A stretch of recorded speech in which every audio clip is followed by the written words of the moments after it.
Vamos orar? Pai, muito obrigado, Senhor, por esta noite, por esta palavra, por aquilo que o Senhor tem para nossas vidas, Pai, hoje. Abra, Senhor, o nosso coração, trabalha, meu Deus, nas nossas vidas, para que possamos receber, Pai, o melhor de Ti. Nos dá, meu Deus, estrutura e estabilidade, ó Deus, para que possamos, Pai, ser trabalhado por esta palavra, ser trabalhado pelo Teu reino, Senhor. Deus, eu oro, Pai, para que cada pessoa, Pai, que venha receber essa palavra, venha ser alimentado conforme a Tua vontade, conforme o Teu querer. Senhor, Teu é o reino, Teu é o poder, Tua é a glória. Ajuda-nos, ó Deus, nessa caminhada, ajuda-nos a entender de forma correta, com equilíbrio, Pai, aquilo que Tu tem para a nossa vida, Pai. Em nome de Jesus, amém. Amém. Eu queria começar lendo lá em Lucas capítulo 16, é um texto muito conhecido, né? O rico e o Lázaro.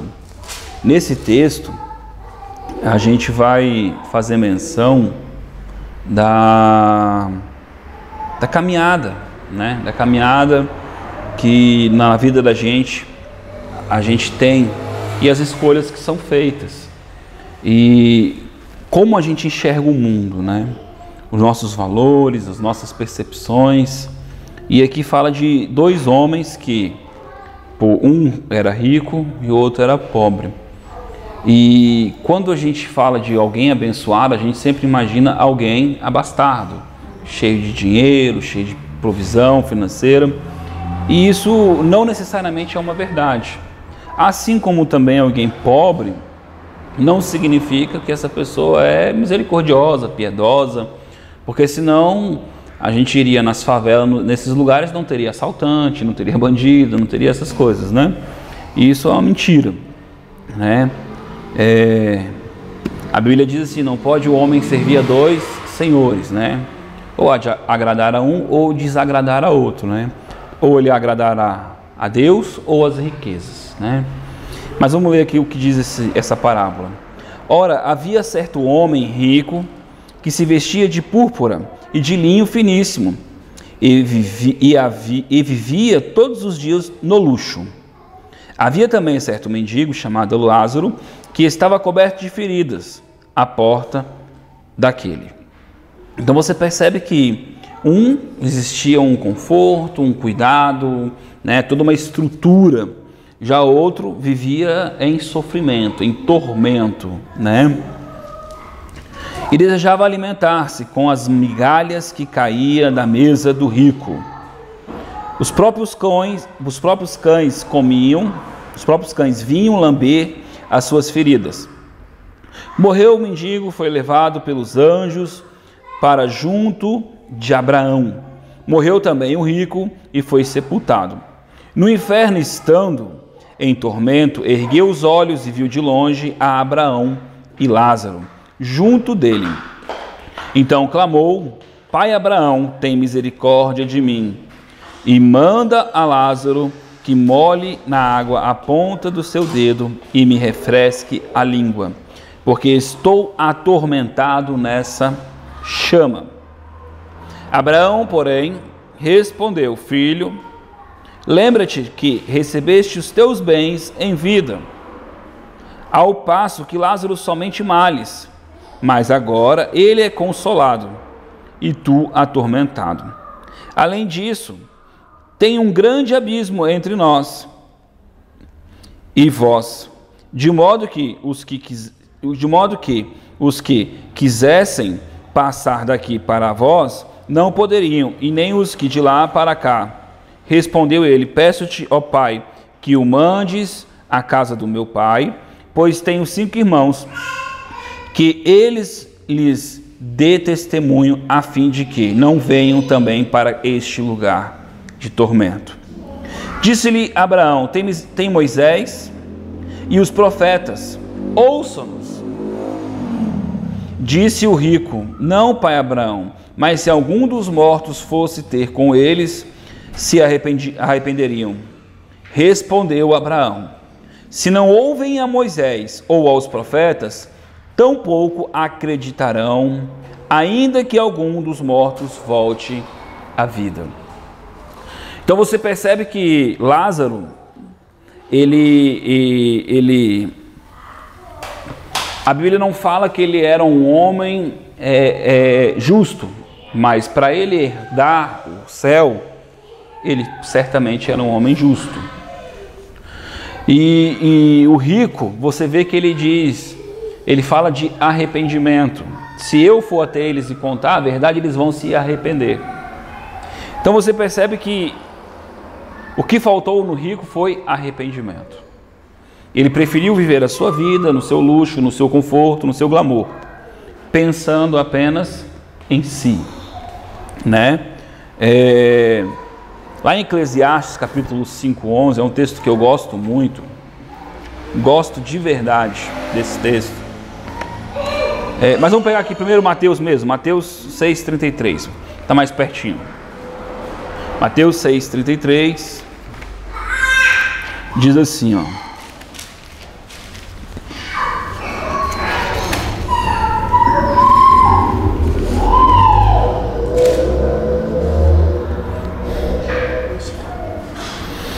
Buscai, pois, em primeiro lugar o reino e sua justiça, e todas essas coisas vos serão acrescentadas, né?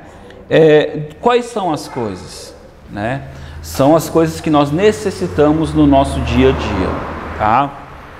Você vai ver a epígrafe desse texto lá no 25, que diz assim, ó: não andeis ansiosos, né? Aí ele começa dizendo: por isso vos digo, não andeis ansiosos pela vossa comida, pela vossa vida, lá no verso 25. Quanto ao que haveis de comer ou beber, nem pelo vosso corpo, quanto ao que haveis de vestir. Não é a vida mais do que o alimento, e o corpo mais do que as roupas. Olhai para as aves do céu, não plantam, nem colhem, e não ajuntam os celeiros, contudo o vosso Pai Celestial as alimenta. Não tem de vós muito mais valor do que elas? Né? Essa é uma pergunta. Será que a gente se sente valorizado a esse ponto? De entender que Deus, Ele nos valoriza, né? Que Ele enviou o Seu Filho por amor a nós? Será que a gente tem essa consciência, né? Qual de vós poderá, com as suas preocupações, acrescentar uma única hora no curso da sua vida? Ninguém consegue, né? Quanto às roupas, por que andais ansiosos? Olhai como crescem os lírios do campo, eles não trabalham nem fiam.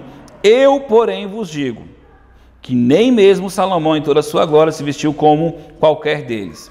Se Deus assim veste a erva do campo, que hoje existe e amanhã será lançada no fogo, não vestirá muito mais a vós, homens de pequena fé. Ou seja, a atitude de andar ansioso demonstra a fé que é limitada, né? É uma fé fraca. Aí ele continua e diz assim, lá no 31, portanto não andeis ansiosos, dizendo, que comeremos, que beberemos, ou com que nos vestiremos, pois os gentios, ou seja, pois todas as nações, todos os povos, né, procuram todas essas coisas. O que ele está dizendo? Essa não é uma conduta do reino de Deus, essa não é uma conduta de quem crê em Deus, essa não é uma conduta de quem acredita em Deus, né? Mas é uma conduta de pessoas que são ímpios, que não conhecem, que não creem em Deus. Diz assim, né? Portanto não andeis ansiosos dizendo que comeremos, não. 32, pois os gentios procuram todas essas coisas, de certo vosso Pai Celestial bem sabe que necessitais de todas elas. Aí é o verso que nós começamos, né? Buscai, pois, em primeiro lugar, seu reino, ou seja, a vontade de Deus. Aquilo que Deus tem para a nossa vida, para o nosso caráter, para o nosso propósito, né? Que é o propósito do Senhor na nossa vida. E a sua justiça, ou seja, a coisa correta, a coisa coerente, a coisa de acordo com Cristo, né? Cristo é a nossa justiça. E todas essas coisas, quais coisas? O vestir, o comer, o beber, né? Essas coisas do mundo, porque o mundo e a sua plenitude é do Senhor, né? Assim diz a Escritura. Portanto, não andeis ansiosos pelo dia de amanhã, pois o amanhã se preocupará consigo mesmo. Basta cada dia o seu próprio mal, né? Eu costumo dizer que o amanhã é do Senhor e o hoje é o nosso, porque o pão dia é hoje, é nos dado hoje.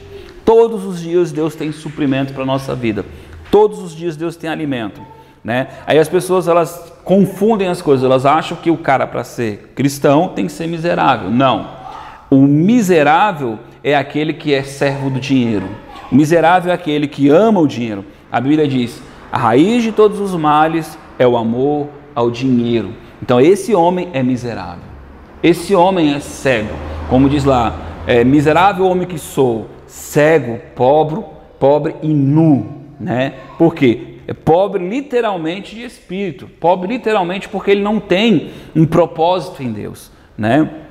Um dia eu descobri um texto que eu vou compartilhar agora em Eclesiastes capítulo 5, que é um texto que Deus usa muito para falar ao meu coração sempre, né? Toda vez que vem uma prosperidade sobre a minha vida, que vem uma bênção, eu me lembro desse texto, né? Porque às vezes a gente é agraciado pelos presentes do Senhor e a gente tem que ser sensível à voz de Deus. Esse texto diz assim, Eclesiastes capítulo 5, verso 11. Mas pode, vamos ver aqui, lá no 9. O proveito da terra é para todos, até o rei se serve do campo. Diz no 10, o que ama o dinheiro nunca se fartará. A palavra nunca é nunca, não é às vezes, é algo pleno, é algo total. A pessoa nunca vai se fartar, porque ele ama o dinheiro. Quem ama a abundância nunca se fartará da renda. Isto também é vaidade. O texto é o 11, que eu gosto muito, que é um texto que Deus fala comigo. Onde os bens se multiplicam, a versão que eu li, que gravou no meu coração é, aonde os bens aumentam, né? Aumentam os que dependem dele. Ou seja, o propósito de Deus nos prosperar é nos fazer fonte, é nos fazer manutedores de pessoas, ajudador, cooperador. Por quê? Porque a bênção do Senhor é uma bênção que enriquece. Por isso que a Bíblia diz, né, para nós amarmos o próximo. Porque tem pessoas próximas da gente que nós vamos ser canal de bênção. Nós vamos abençoar aquelas pessoas, nós vamos erguer aquelas pessoas. E quando eu digo isso, eu não digo simplesmente financeiramente, porque a estrutura que às vezes nós damos para aquela pessoa é mais importante do que propriamente o dinheiro.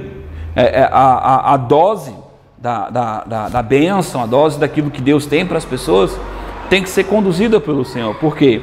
Porque o mundo ama o dinheiro. Como o mundo ama o dinheiro, ele se aproxima de você em busca do dinheiro. Então, o que nós temos que ter é sensibilidade de entender no nosso coração que o dinheiro é nosso servo, que as riquezas são o nosso servo, e que quando Deus traz algo para nós, é para nos servir. Nos servir de que forma? Servir o reino, servir os propósitos do Senhor, servir a vontade do Senhor. A coisa mais importante da nossa caminhada é buscar em Deus como gerir aquilo que Deus quer. Mas o que acontece? A maioria das pessoas, elas esquecem que o justo vive da fé. O justo vive da fé. Então, se eu sou justo, eu tenho que viver de fé em fé. Porém, o que é fé? É acreditar naquilo que não se vê, mas se espera. E no mundo espiritual funciona assim com Deus. Eu dou e depois recebo. E a gente quer o quê? Ter e depois dar.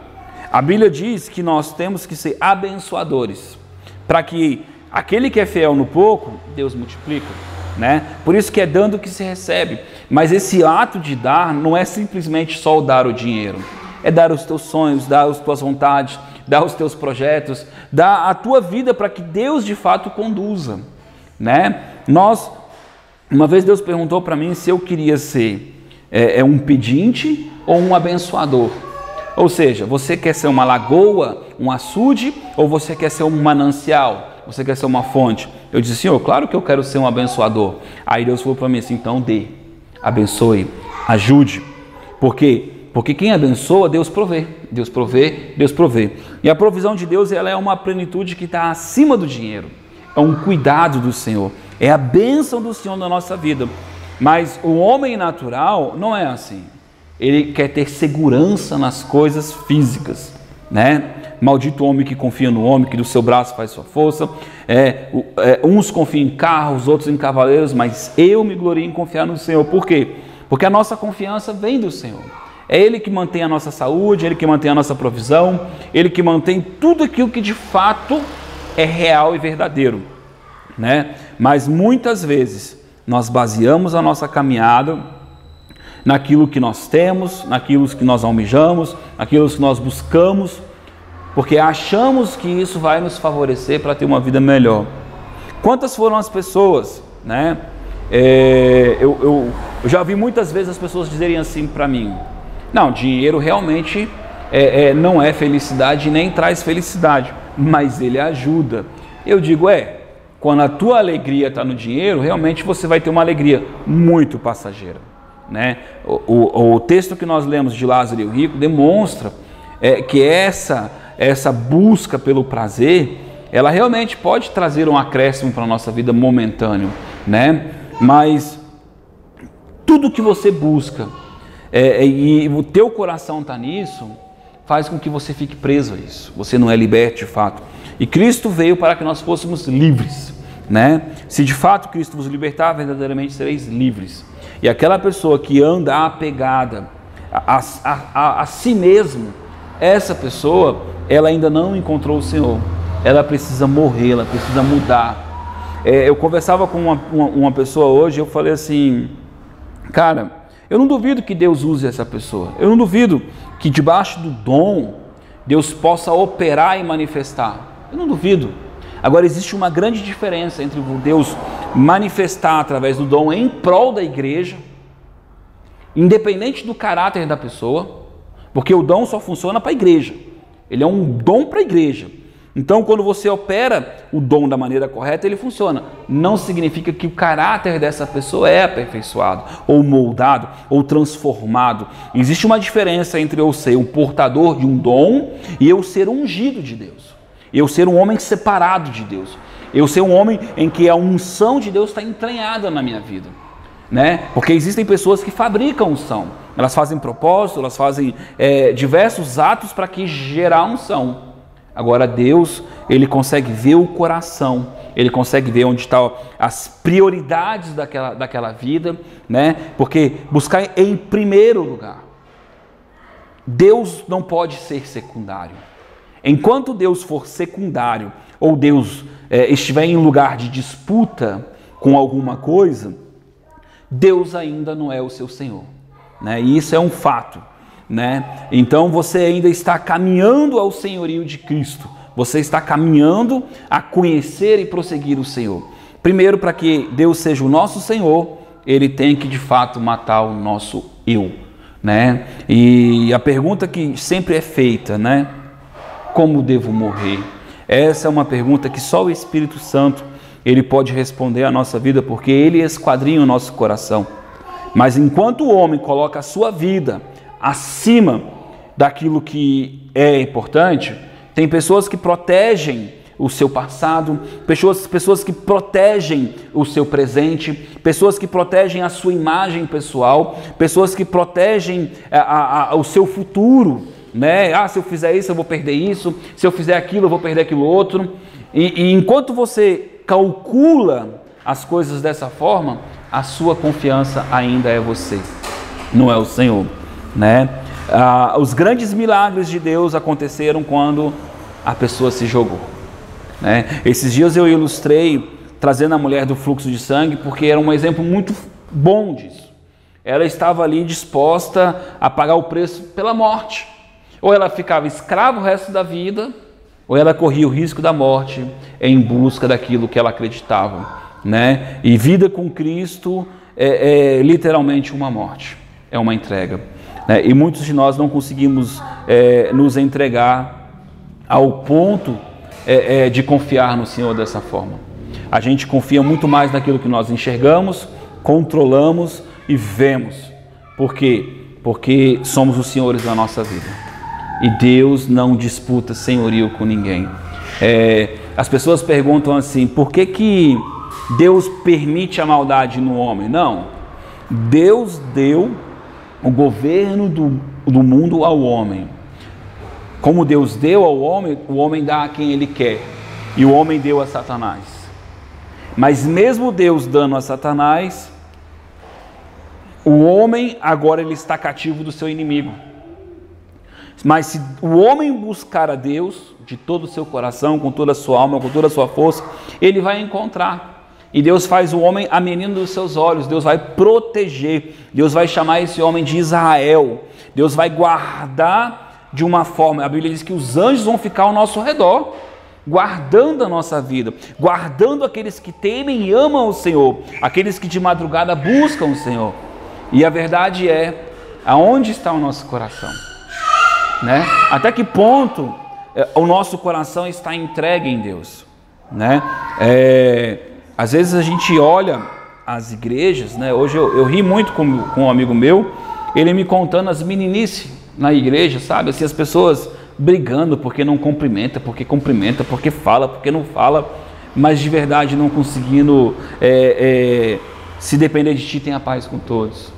Não conseguindo entender a estatura daquela pessoa ao ponto de dizer, não, deixa para lá, ainda precisa amadurecer, ainda precisa crescer, né?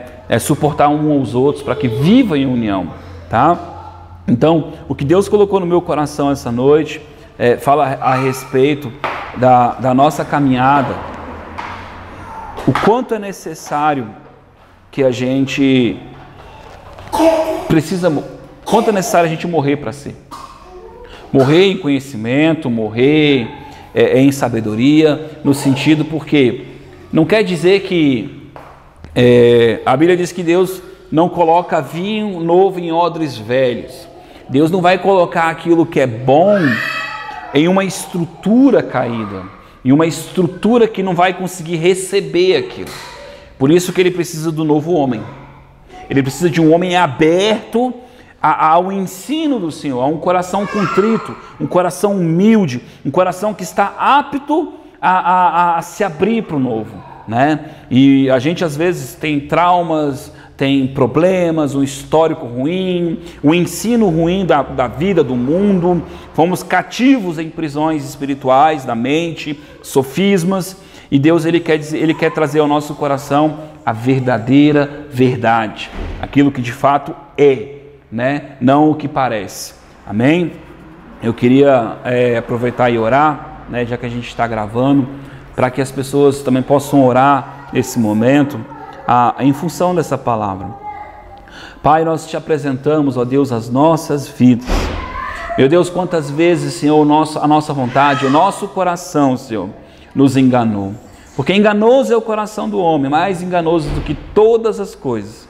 Mas, Senhor, a tua Escritura diz que o Espírito Santo é a garantia, Senhor, é o penhor da nossa salvação, que Ele nos ensinaria todas as coisas. A nova aliança, ela vem, Senhor, com as promessas incluídas dentro do nosso coração, colocadas no nosso coração, Senhor. Nessa noite, Senhor, nós queremos morrer mais um pouco, nos entregar mais um pouco, vender, meu Deus, como diz aquela parábola, Senhor, tudo que tem, porque encontrou um tesouro naquela terra, Senhor. Nós entendemos que o Senhor é o nosso tesouro. Nós entendemos que o Senhor é nosso bem maior. Ah, Senhor, que bem maior nós teremos que o Senhor. Tu és o nosso bem maior. Tu és, Senhor, a nossa alegria. Tu és o nosso soberano. Tu és a nossa saúde, Senhor. Senhor, Tu és a nossa companhia verdadeira. Tu és aquele que supre, Senhor, todas as nossas faltas, porque o Senhor sabe e conhece as nossas ansiedades. Por isso, meu Deus, nessa noite, confiando, Senhor, que Tu sabe de todas as coisas, nós Te entregamos o nosso caminho, Te entregamos, Senhor, a nossa caminhada, para que o Senhor endireite as nossas veredas, Ajuda-nos, Senhor, a ser mais doadores, a ser mais ofertantes, a ser, Senhor, não, Pai, falando apenas de dinheiro, Senhor, mas falando ofertante de vida, ofertante, Senhor, de pensamentos, de sonhos, que nós venhamos a renunciar, Senhor, o nosso eu de verdade, ao ponto do Senhor construir um novo eu, uma nova casa, um novo caráter, um novo pensamento, Senhor. Porque quando nós aceitamos o Senhor, o Teu Espírito veio sobre nós e o novo homem, o homem interior está pronto. Mas muitas vezes, Senhor, nós o travamos com a nossa racionalidade, com os nossos pensamentos. Nessa noite, queremos nos entregar ao Teu pastoreio, queremos nos entregar, Senhor, à Tua ajuda. Sê conosco, Senhor, nos ajude. Liberta-nos, ó Senhor, de tudo aquilo que não Te provém. Que possamos ser, Pai, a Tua mão nessa terra, que possamos ser os Teus olhos, que possamos ser, Pai, os Teus ouvidos, que possamos ser, Pai, literalmente o corpo de Cristo, aonde quer que nós varmos. Pai, que possamos ser de fato a Tua luz, o Teu conhecimento, Senhor, para aquele que anda em trevas. Pai, em nome de Jesus, assim nós oramos, crendo, Senhor, que o Senhor é conosco. Em nome de Jesus, amém. Amém.